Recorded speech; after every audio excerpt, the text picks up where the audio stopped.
خلیفہ کا LG خوارزم کی حدود عبور کرنے کے بعد طاہر اور اس کے ساتھیوں کو مملکت تاتار کی سرحدی چوکی پر کچھ مدت رکنا پڑا۔ چوکی کے افسر نے انہیں ہر ممکن سہولت پہنچانے کی کوشش کی، تاہم طاہر یہ محسوس کرتا تھا کہ وہ اور اس کے ساتھی ایک خیمے میں نظر بند کر دیے گئے ہیں۔ انہیں آس پاس کی پہاڑیوں پر گھومنے کی اجازت نہ تھی۔ طاہر ٹوٹی پھوٹی تاتاری زبان میں کسی سپاہی سے کوئی سوال پوچھتا تو اسے کوئی جواب نہ ملتا۔ چوکی کے افسر کے سوا کسی کو ان کے ساتھ بات کرنے کی اجازت نہ تھی۔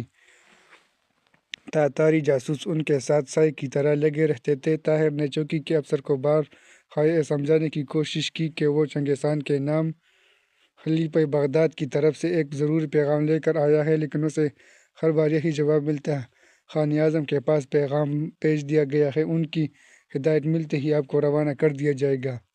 تقریباً 3 ہفتوں کے بعد ایک تاتاری افسر چند سپاہیوں کے ہمراہ اس چوکی پر پہنچا اور اس نے طاہر کی گزشتہ تکالیف پر اظہار معذرت کے بعد بتایا کہ خان اعظم نے آپ کو شرف باریابی بخشا ہے۔ چند ہفتے اس افسر کی رہنمائی میں دشوار گزار پہاڑی راستے طے کرنے کے بعد طاہر اور اس کے ساتھی ایک دن کوہ قراقرم کی اس وادی میں داخل ہوئے جس میں حد نگاہ تک چنگیز خان کی افواج کے خیمے دکھائی دیتے تھے، اور اس وادی کے چاروں اطراف بلند پہاڑ تھے۔ بغداد سے وزیراعظم نے طاہر کے ساتھ 3 آدمی روانہ کیے تھے۔ 2 ایرانی تھے، جن میں سے ایک کا نام کمال اور دوسرے کا نام ابو اسحاق تھا۔ تیسرے کا نام جمیل تھا اور وہ عراقی تھا۔ یہ تینوں سفر کے دوران وزیراعظم کی ہدایت کے مطابق نہایت مستعدی سے طاہر کے احکام کی تعمیل کرتے رہے۔ راستے میں کئی بار ان کی تلاشی لی جا چکی تھی، اس لیے طاہر کو یہ اطمینان تھا اگر ان میں سے کوئی خلیفہ یا وزیراعظم کی طرف سے کوئی خفیہ پیغام بھی لے کر آیا ہو تو بھی چنگیز خان کو اپنی صداقت کا یقین دلانے کے لیے وہ کوئی نشانی پیش نہیں کر سکے گا۔ لیکن مملکت تاتار میں داخل ہوتے ہی طاہر کو اس بات کی پریشانی ہوئی کہ اس کے ساتھیوں میں سے ابو اسحاق تاتاری زبان میں کافی دسترس رکھتا تھا اور چنگیز خان کی جائے قیام تک اپنے تاتاری افسر سے کافی بے تکلف ہو گیا تھا۔ سفر کے دوران اس نے کئی مرتبہ تاتاری افسر اور ابو اسحاق کو باقی قافلے سے آگے نکل کر نہایت رازدارانہ طریقے سے ایک دوسرے کے ساتھ باتیں کرتے دیکھا۔ خیموں کے اس شہر میں داخل ہونے کے بعد یہاں چنگیز خان اور اس کی افواج تسخیر عالم کی تیاریوں میں مصروف تھی۔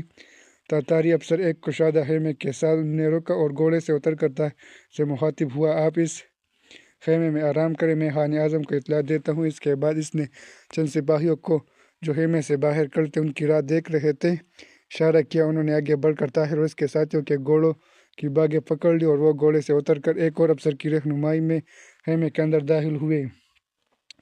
یہ خیمہ مخمل کے پردوں اور ایرانی قالینوں سے سجا ہوا تھا۔ طاہر اور اس کے ساتھیوں نے عصر کی نماز ادا کی۔ دعا کے بعد طاہر نے ابو اسحاق سے سوال کیا: تم راستے میں اس تاتاری افسر سے کیا باتیں کر رہے تھے؟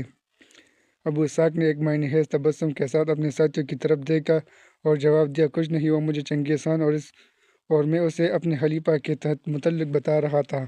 تو تم تمام راستے مجھ سے یہ بات کیوں چھپاتے رہے کہ تم تاتاری زبان جانتے ہو؟ اگر آپ مجھ سے پوچھتے تو میں آپ کو بتا دیتا۔ وزیراعظم کو معلوم تھا کہ تم تاتاری زبان جانتے ہو؟ اسحاق نے قدرے پریشان ہو کر جواب دیا: وزیراعظم مجھ جیسے معمولی آدمی کے متعلق اس قدر واقفیت حاصل کرنے کی ضرورت کو محسوس کرتے ہیں۔ آپ کو یہاں کسی کے ساتھ ہم کلام ہونے پر اعتراض ہو تو میں آئندہ نہیں بولوں گا۔ مجھے تمہارے ہم کلام ہونے پر کوئی اعتراض نہیں، لیکن اگر تم میں سے کوئی بغداد کے متعلق سوال کرے تو سوچ سمجھ کر جواب دینا۔ ابو اسحاق نے جواب دیا: مجھے اپنے پرز کا احساس ہے۔ تھوڑی دیر بعد تاتاری افسر ان کے خیمے میں داخل ہوا اور اس نے طاہر سے کہا: خان اعظم صبح آپ سے ملاقات کریں گے۔ میں نے آپ کے خورد و نوش کا انتظام ایک ایرانی ملازم کے سپرد کر دیا ہے۔ وہ آپ کا مسلمان بھائی ہے اور آپ کو کسی قسم کی تکلیف نہ ہوگی۔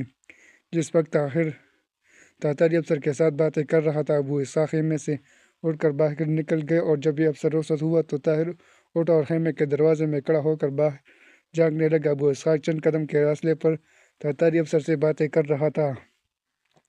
شام کے وقت طاہر کے تینوں ساتھی وادی میں چکر لگانے کے بہانے باہر نکل گئے اور اس وقت واپس آئے جب وہ عشاء کی نماز پڑھ کر سونے کا ارادہ کر رہا تھا۔ طاہر نے انہیں سخت سست کہا تو ابو اسحاق بولا: میں آپ سے معافی چاہتا ہوں، آئندہ ایسی غلطی نہ ہوگی۔ یہ تاتاری لوگ بڑے وحشی ہے۔ ہم سیر کے لیے نکلے تھے کہ خیمے کے پاس ہمیں چند سپاہیوں نے گھیر لیا اور زبردستی ہم تینوں کے سر مونڈ کر ہماری کھوپڑیوں پر سیاہی مل دی۔ خدا کا شکر ہے کہ آپ ہمارے ساتھ نہیں تھے۔ یہ کہتے ہوئے ابو اسحاق نے اپنا عمامہ اتار دیا اور کہا، دیکھیے انہوں نے ہمارا کیا گت بتائی ہے۔ ابو اسحاق اور اس کے ساتھیوں کے سر واقعی منڈے ہوئے تھے اور بالوں کی جگہ ان پر سیاہ روغن چمک رہا تھا۔